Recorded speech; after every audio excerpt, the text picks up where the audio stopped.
Rudo was a slum dweller who often broke into the junkyards of rich people to steal usable things. However, when he gets framed for his foster father's murder and gets thrown into the pit where all the garbage of the world ends up, he is forced to fight gigantic monsters made of garbage to climb his way back up and get revenge.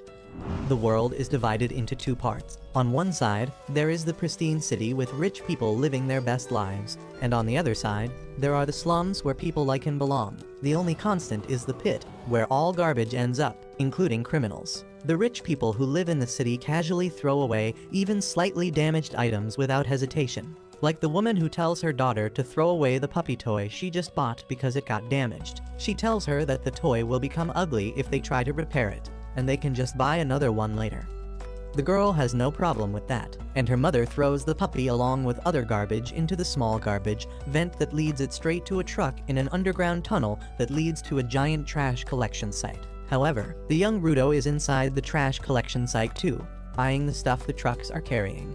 He sneaks into the trash collection site and enters one of the rooms, but unfortunately, one guard hears some sound coming from the room, and he immediately checks inside to find someone rummaging through the garbage. The guard barges inside the room with his gun pointed at the trash thief Rudo, calling him a disgusting degenerate who is threatening the beauty of the city by hoarding trash.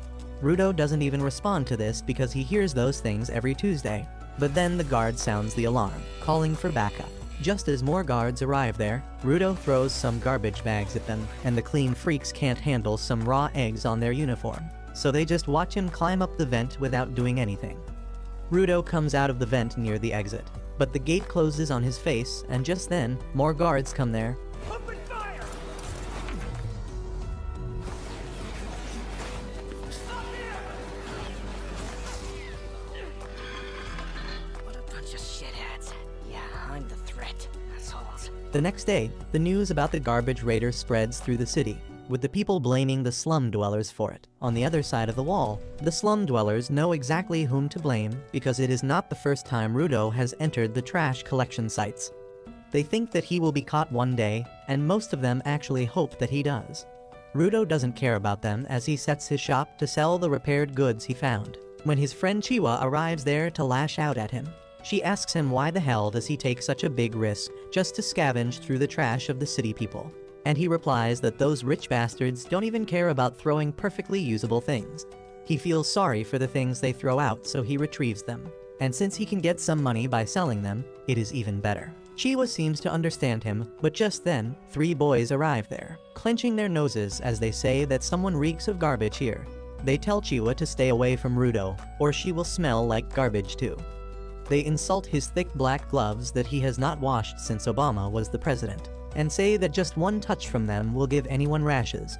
One boy kicks the lantern Rudo just fixed, saying that no one will buy this garbage from him. He says that Rudo's hands are even creepier than the gloves, which is why he keeps them hidden. Rudo silently hears everything they say, but when one boy calls him the son of a murderer, he suddenly gets furious. The boys, however, don't stop, saying that the slum was made to imprison criminals and the people who live here now are their descendants. That is why they always try to keep their reputation clean, but Rudo's dad brought shame to them by becoming a murderer. Rudo can't tolerate the insults anymore, and he gives a death stare to the boys, who crap their pants and immediately run away, still cursing Rudo and saying that he will become a murderer like his dad one day. Rudo then quietly starts fixing the lantern again, and Chiwa tells him that she believes that he is a good person who will never turn out like his dad. He gets embarrassed on hearing that, but before he can thank her, Chiwa's attention goes to the puppy toy he got from the dump last night. Turns out, Rudo brought the puppy as a gift for her in the first place, but before he can give it to her and increase his risk score, Chiwa's mom comes there and takes her away.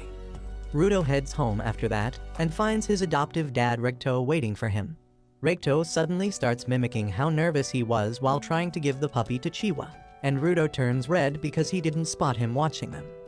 Recto tells him that they will talk about it later because first, they need to talk about Rudo's little trip to the junkyard. Recto tells him that he doesn't need to push himself so hard because they are not that broke. He thinks that Rudo feels a bit indebted to him because he adopted him after his biological dad was thrown into the pit for being a murderer. But Rudo says it is not like that. He tells Recto that he considers him family, and he is just trying to do his part.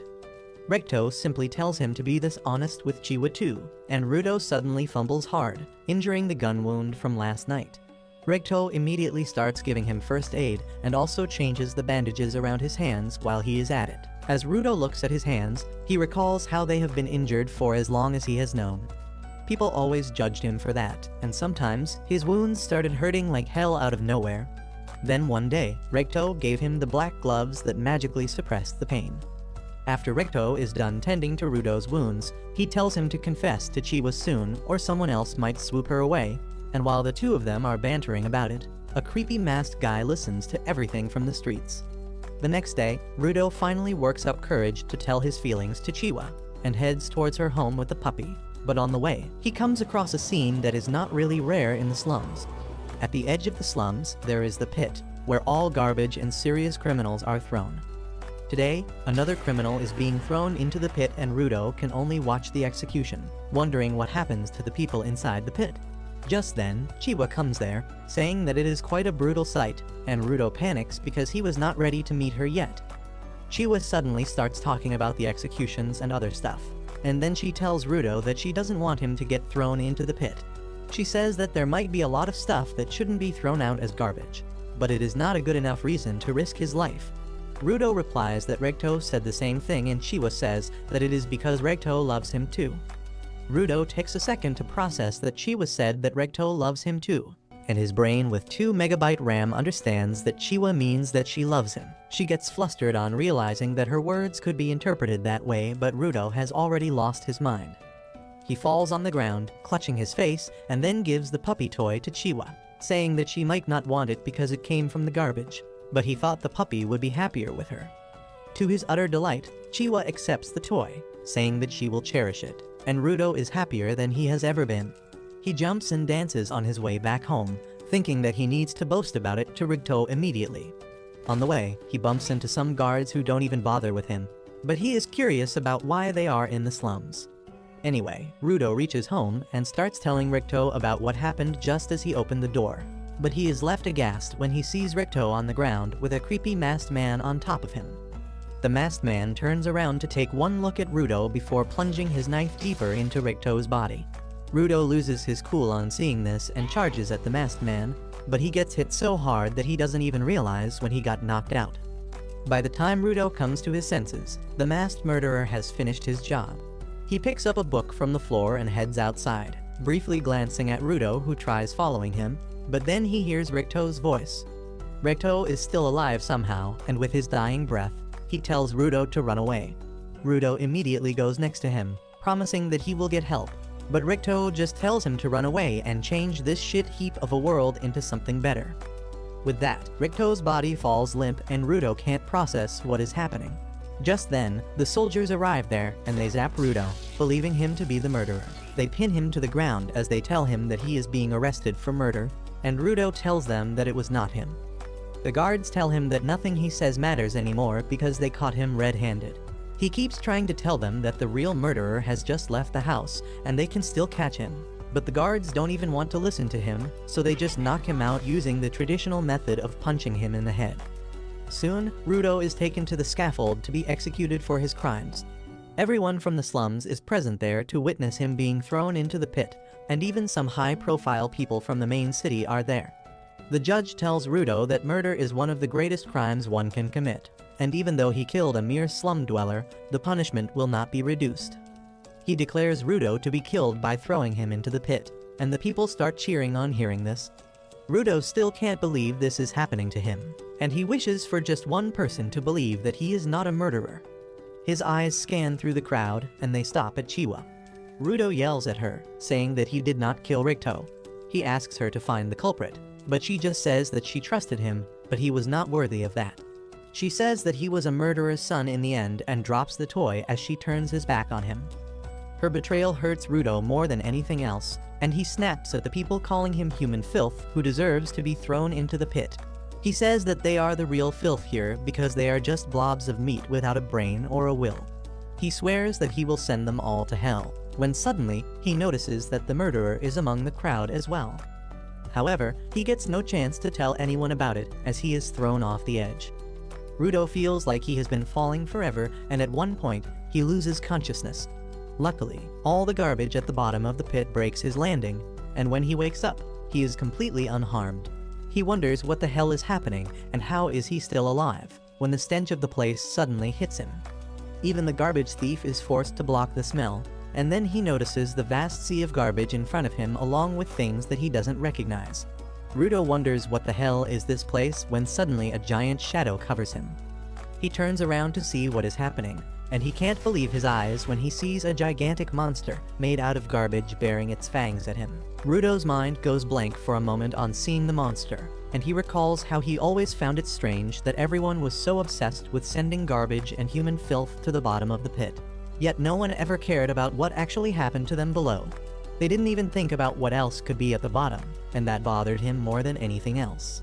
However, he quickly snaps out of it and starts running for his life as the gigantic monster starts approaching him.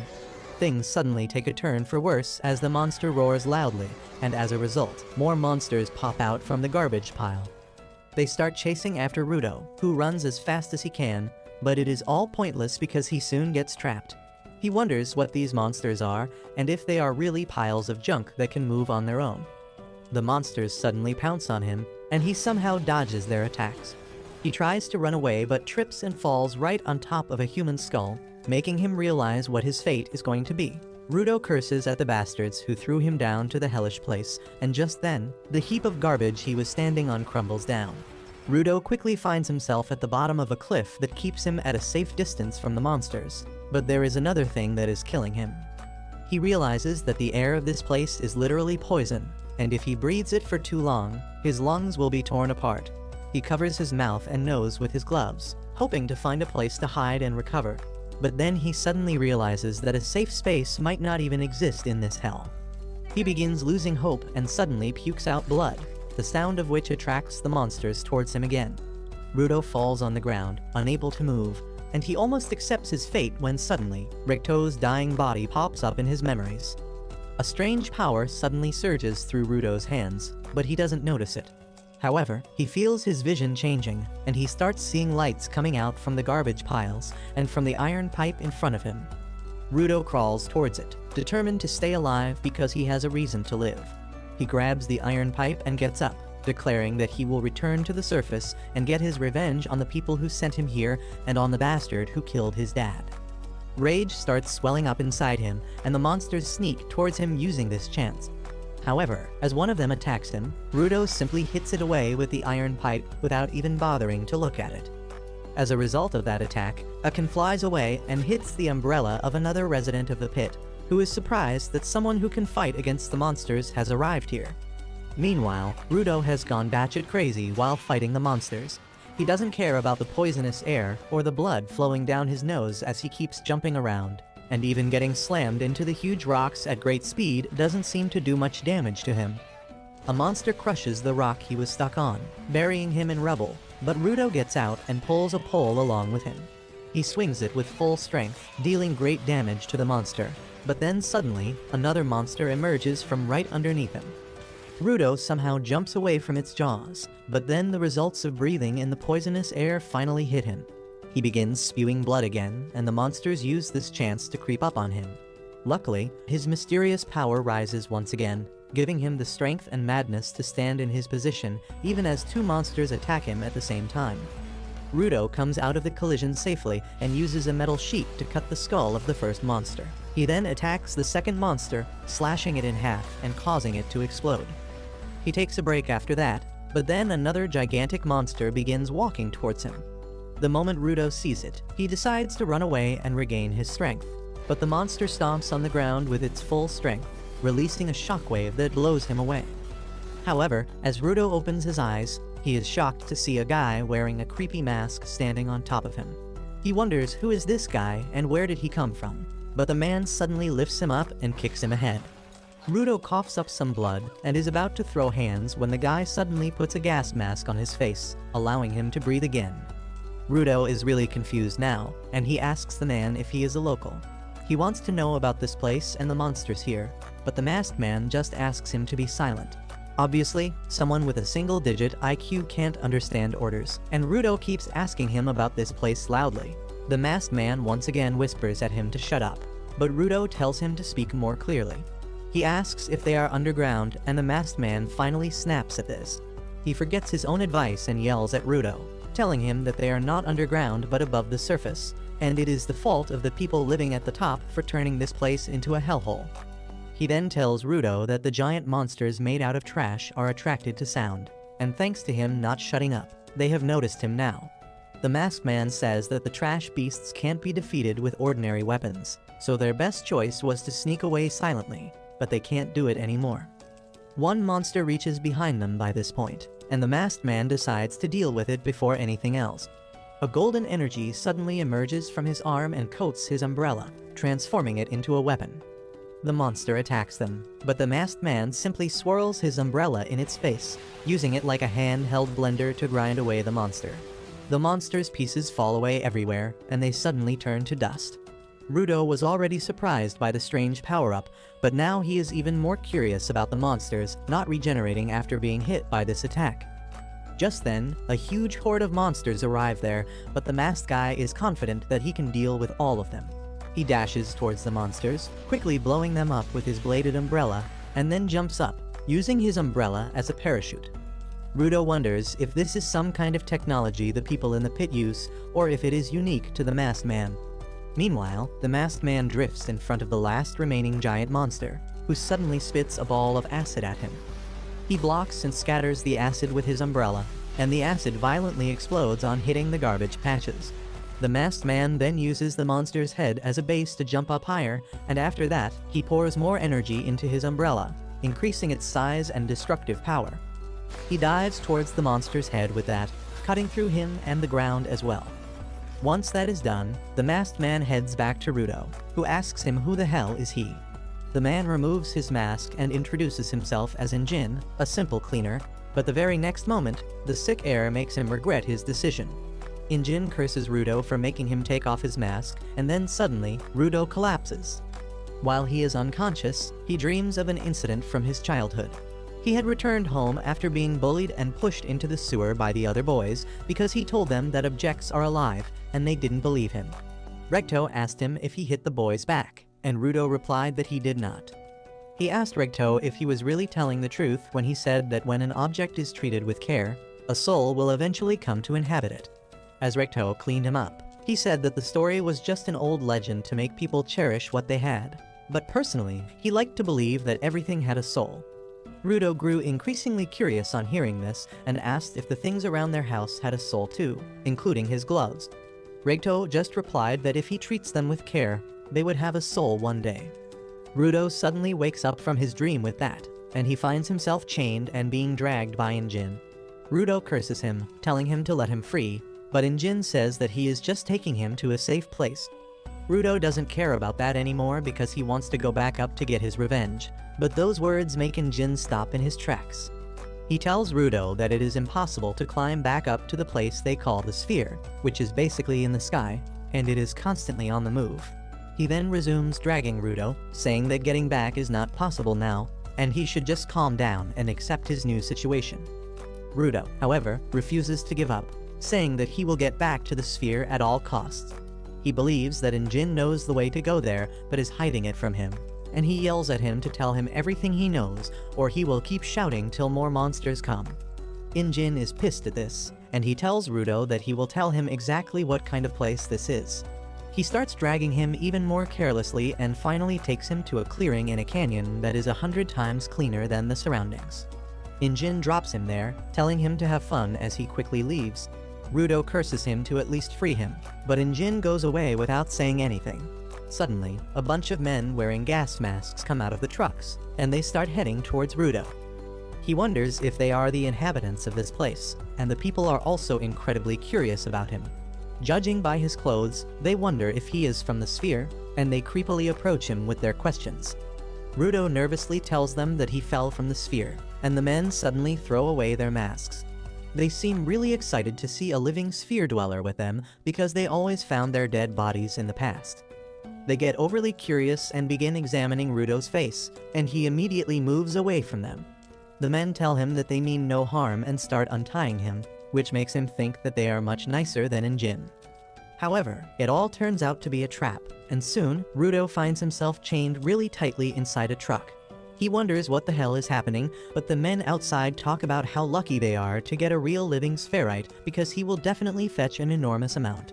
They talk about how people pay crazy money for the body parts and clothes of the dead spherites, and finding a rare one will drive them crazy. The leader of the men then tells Rudo that the reason people are willing to pay such a huge amount of money for spherites is because they hate them. He curses the people living in the sphere who dumped all their waste on the planet until it piled up, poisoning the air and creating monsters. The people who died from the monsters or lost their homes because of the toxic air and land bear deep grudges against the spherites, and once they find a live one, they will go medieval on his. The leader then decides to feed Rudo something to welcome him to the surface, and that food is rotten meat and other spoiled things. He keeps mocking him throughout, saying that spherites like him don't even touch garbage, so he can't possibly digest food like this. However, as he tries to shove a piece of meat down Rudo's throat, the man makes the biggest mistake of his life. Rudo suddenly bites his fingers, tearing out the flesh from them and chewing it up along with the rotten stuff he ate earlier. He then starts eating the rotten food, saying that it is not trash because it is still perfectly edible. The man crap their pants because they have never seen a beast like this, but that is just the beginning.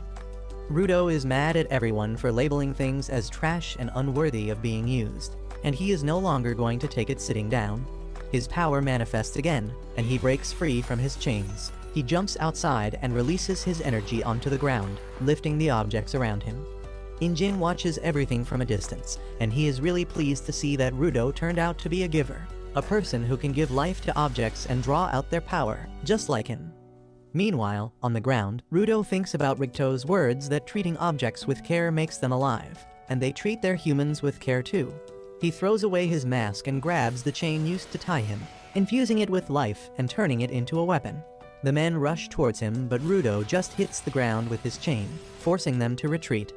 Their leader tells them to target the chain because a giver is useless without their object, and his men succeed in disarming Rudo quickly. However, to their utter shock and Injin's utter delight, Rudo picks up a tire and turns it into a weapon too, which is too rare even for powerful givers. He makes quick work of the men and then moves on to their leader, who keeps cursing him while crapping his pants. But just as Rudo is about to strike him, Injin comes there and stops him. Rudo suddenly snaps out of his frenzy, and his power dies down. The tire he was using suddenly turns to dust, and Rudo gets a nosebleed as he tries to figure out exactly what he did just now. Injin says that using his power so recklessly is bound to tire his body. He then apologizes for testing Rudo like this, but he wanted to make sure of his powers. He promises to tell him everything about this world and his powers, but in exchange, he wants Rudo to join the cleaners because they need people like him to fight the monsters. However, that is a bit too much for Rudo to process, and he says that he doesn't want to join them. As it turns out, Injin doesn't know what the word no means, and he takes Rudo to a clinic to get treated while calling his friend that he found a genius and recruited him into the cleaners. Rudo is shocked to hear that because he never agreed to join him. He says that he needs to go back to the sphere immediately, but the creepy doctor with eyes wider than the holes on a pool table tells him to stop talking. He screams at Rudo for going out into the no man's land, because the air there is literally poison. He calls him an idiot sandwich for getting kidnapped on top of that, and tells him to thank Injin who rescued him from 2 horrible fates in one day. Rudo curses Injin in his mind, and then the doctor, who turns out to be an old woman and gets offended when Rudo calls him an old man. Once she is done with the treatment, she kicks Rudo and Injin out. Outside, Rudo thanks Injin for paying for his treatment, and tells him that he just needs information on how to get back. He says that he doesn't have any time to become a cleaner, or whatever is it that he calls himself. But Injin replies that he hoped that being kidnapped would teach him how spherites are treated down here. He tells Rudo that if anyone finds out that he is from the sphere, he will regret being born, and moreover, he cannot find any information for free here. Injin then leads him to a desolate dystopian city, but it is a lot better than the filthy world outside. He even treats Rudo to a burger, and he gulps it down without holding back because he puked out all the rotten meat he ate a while back. He used to think that the bottom of the pit would be filled with nothing but garbage. But there are cities here with people living in them. He notices a girl going inside the store and starts staring at her, but then Injin decides to give him a lesson about the surface. He says that garbage isn't the only thing that builds up here, as emotions also build up in the form of an energy called anima. The trash beasts are one of the ways in which anima manifests itself, and though they mostly stick to the garbage dumps, they sometimes attack the cities as well. He says that normal weapons can't hurt the trash beasts because their cores are made of anima, but Rudo's gloves can. Rudo is surprised to hear this, and Injin tells him that when an object is treated with care for a long time, anima gathers inside it as well, and they call such objects vital instruments. Vital instruments can destroy the cores of trash beasts, but not everyone can draw out the power inside of them. Injin says that people like them who can draw out that power are called givers, and their organization, the Cleaners, is full of givers who exterminate trash beasts. Rudo asks Injin if he promises to tell him how to return to the sphere if he joins the Cleaners, and he replies that he has no clue about that. Rudo lashes out at him for deceiving him, and Injin reminds that he never said that he knew how to send him back. However, he claims that his boss is really wise, and he might be able to help Rudo in his quest to return home. Rudo is pissed because now he needs to meet Injin's boss before making a decision, but then Injin asks him about the gloves. Rudo tells him that his dad gave them to him, and they are the only thing to remember him by. Injin now understands why he cares so much about the worn-out gloves, and he tells Rudo to treat them with care because they have a strong soul in them. Rudo gets emotional because everyone else always mocked him for his gloves, but then Injin gets a message and decides to meet a work friend. Rudo suddenly gets up and thanks him for everything, and in return, Injin throws a pouch of money at him, telling him to be careful how he spends it. Rudo can't believe he is giving him money on top of everything he has already done for him, but Injin tells him that it is no big deal because he got the money by selling his clothes. That is how he was able to get him treated and fed, so he doesn't even need to thank him for it. Rudo goes ballistic on hearing this, but Injin tells him that he couldn't go around the city wearing clothes from the sphere anyway. He says that he is going to meet his trainer now, and tells him to wait here patiently. Rudo is really furious at him, but then he notices a cat taking his money and running away. He gives chase immediately but can't reach the cat. Luckily, he spots a crescent moon-shaped stick on the street, and immediately takes it with him, using it to stop the cat. Just as he manages to pin the cat down, the staff's owner comes there, and he is pissed at Rudo for trying to steal his precious staff. Rudo asks him what is precious about this stupid piece of wood, and the man gets even more angry at this. He quickly takes back his stick and then pushes Rudo away, telling him that he will pay for his crimes. Before that, the man starts getting freaky with his staff, and Rudo is utterly confused by that. Just then, he sees the symbol of Cleaners that was on Injin's umbrella, and realizes that the guy in front of him is also a cleaner. The guy activates the power of his staff and turns it into a weapon, attacking Rudo with it. However, he misses on purpose because Injin had already told him about Rudo. He then introduces himself as Zanka, the guy who will be in charge of his training on Injin's request. He says that he never thought he would have to teach a brat that he should not steal from others, and Rudo tells him that he was just borrowing the stick to get his money back. Zanka says that his father must have not raised him right, and Rudo gets really pissed because he can't tolerate anyone insulting Recto. However, as he thinks of Recto, he remembers that he once told him that if he wants someone to listen to him, he should take the first step back from a fight and try to understand how the other person feels. Following those words, Rudo thinks that Zanka has the right to be mad because took his treasure from him suddenly. He feels that he would be mad if someone took his gloves even by mistake and realizes that it was his fault. He apologizes to Zanka for it, and the man calms down equally fast as well. He tells Rudo that it is all good since he returned the staff, and he should have tried to react more calmly as well. Well, Rudo is completely bamboozled by the sudden change in his personality, and also because this is the first time he has managed to defuse a stressful situation just by talking.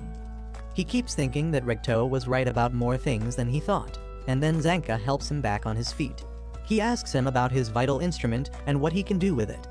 Rudo tells him that his vital instruments are probably his gloves, but he doesn't know about their ability yet. Zanka examines his gloves and remarks that they are really cool, but Rudo is still marveling at how different he seems now. He suddenly realizes that it must be because he is smiling now, and Recto always told him to smile if he wanted to make friends. Unfortunately, Rudo has never smiled before, and he would need a gym trainer to teach him how to use his face muscles properly. Even more unfortunately, he doesn't know that, and he makes his best effort to copy a human smile, but ends up giving the most horrifying expression Zanka has ever seen on a human face. He crashes out at Rudo again, asking what kind of face is he making. He asks him if he is mocking him with that face, and Rudo asks him why is he mad this time because this was the best smile he could give. Zanka tells him that even a blind guy could tell that it was not a smile, so Rudo decides to close his eyes and lips to make it appear more natural. He appears less creepy this time, but that is not enough to stop Zanka from being pissed. He thinks that Rudo is overconfident because Injin called him a genius, and now he is mocking him. He says that he can never achieve his goals if he keeps fooling around like this. But that was one line he should have not crossed. Rudo thinks about his goal to return to the sphere and change it as per Ricto's last wishes, and he tells Zanka that he is dead serious about them. He tells him to stop insulting him, and Zanka draws his weapon out again, saying that they are not going to get along well. Rudo agrees with him and pulls out a metal rod from the garbage bin nearby, awakening its power. Zanka is shocked to see him use a random object as his vital instrument, and he realizes why Injin called him a genius. However, he is still confident that if Rudo has just natural talent, he won't be able to beat a mediocre person like him who has worked hard to reach this level. Rudo doesn't even notice that the taunt was a distraction till Zanka's staff falls right in front of him, missing him by a couple of inches. He is forced to dodge and run away as Zanka goes on the offensive and quickly pins him to the ground. Zanka is satisfied with his victory, but then he notices something on his face. He wipes it off and then smells it out of curiosity, only to find that it is poop. He freaks out as he realizes that the metal rod that Rudo picked up was a part of a toilet plunger. He tries explaining what a plunger is, but Rudo is not in the mood to hear anything, and he begins swinging around the plunger that is still full of somebody's dinner. Zanka panics and does his best to dodge the flying all over the place, and eventually, he runs away from Rudo. Rudo doesn't understand why he is so scared now, but it works in his favor anyway, so he gives chase, terrorizing Zanka with the plunger. After a while of running down different alleys like old Tom and Jerry cartoons, Zanka escapes to the main street with Rudo close behind him. Suddenly, a cat trips Zanka, and he loses his balance, giving Rudo the chance to close the gap. He jumps up high, swinging the plunger with full strength at the petrified Zanka. He gets hit by a barrage of flying poop that knocks him out cold, and after a while, Injin arrives there to check up on them. He asks Rudo if he met his new teacher already, and he just points towards Zanka, who is lying on top of a garbage pile and spazzing out like crazy. Injin helps him get clean and gives him a ride, but he can't stop laughing about how Zanka got done in by poop. Rudo is also traumatized on learning the truth about the weapon he was swinging around on the streets, and then Injin tells him that Zanka is a spoiled kid, and he never expected someone to deal with him like this. Rudo can only stare at the mortified Zanka when he notices a pair of boots in the back seat of the car. Injin then tells Rudo that their first may have not been the best, but Zanka is going to be his teacher from now on. He praises him, saying that he is the most skilled trainer when it comes to handling vital instruments. Apparently, Zanka values Injin's words a lot, and he starts giggling on hearing that. Just then, Injin calls out to the woman named Rio in the back of the car, asking when did she come here. She wakes up from her beauty nap and replies that she was curious about the new guy. Rudo can only stare at him because she is quite pretty, and then Rio suddenly starts playing with his hair because they are quite unique, making him wonder if he accidentally came to heaven. While he is lost in his thoughts, Injin drives his car out of the city, leading them to the cleaner's headquarters situated in the middle of the wilderness.